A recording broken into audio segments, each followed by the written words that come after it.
Herzlich willkommen zu einem neuen Video. Heute zeige ich euch ein einfaches Rezept für geschmorte Hähnchenschenkel mit cremiger Curry-Sahnesoße. Dafür bereiten wir als erstes das Gemüse vor, eine große Zwiebel abziehen, anschließend grob hacken, außerdem 2 Knoblauchzehen ebenfalls abziehen, dann fein hacken und danach habe ich noch 3 Paprikaschoten, eine rote, eine gelbe und eine grüne, waschen, entkernen und dann ebenfalls in kleine Stücke schneiden.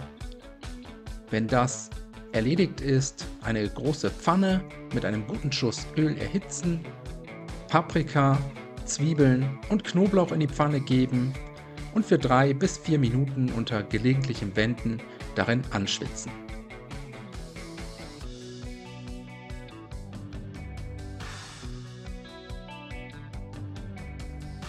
Als nächstes kommen die Gewürze dazu, 3 gehäufte Teelöffel Currypulver, außerdem eine gute Prise Salz sowie frisch gemahlener Pfeffer. Die Gewürze danach kurz unterrühren, für ein paar Sekunden mit anrösten lassen. Und jetzt kommen auch schon die Hähnchenschenkel dazu, insgesamt 4 Stück, ohne Haut, einfach nebeneinander in die Pfanne legen.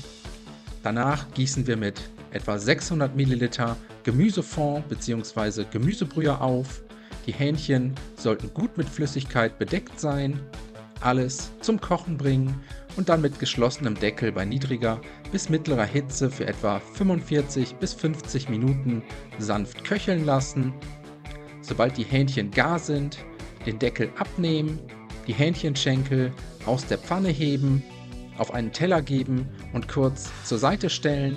Jetzt binden wir die Soße ab, dafür 200 ml Sahne sowie einen gehäuften Esslöffel Speisestärke in einen Mixbecher geben, gut miteinander verrühren, bis sich die Speisestärke aufgelöst hat, die Sahne in die Pfanne gießen, alles einmal gut umrühren, zum Kochen bringen und jetzt kommen die Hähnchenschenkel auch schon wieder zurück in die Pfanne.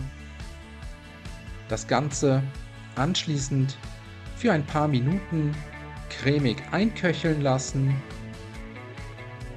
und zum Schluss müssen wir die Soße nur noch abschmecken. Dafür gebe ich einen guten Spritzer frischen Orangensaft dazu, außerdem Salz und frisch gemahlenen Pfeffer. Ein letztes Mal gut umrühren und dann können wir auch schon servieren.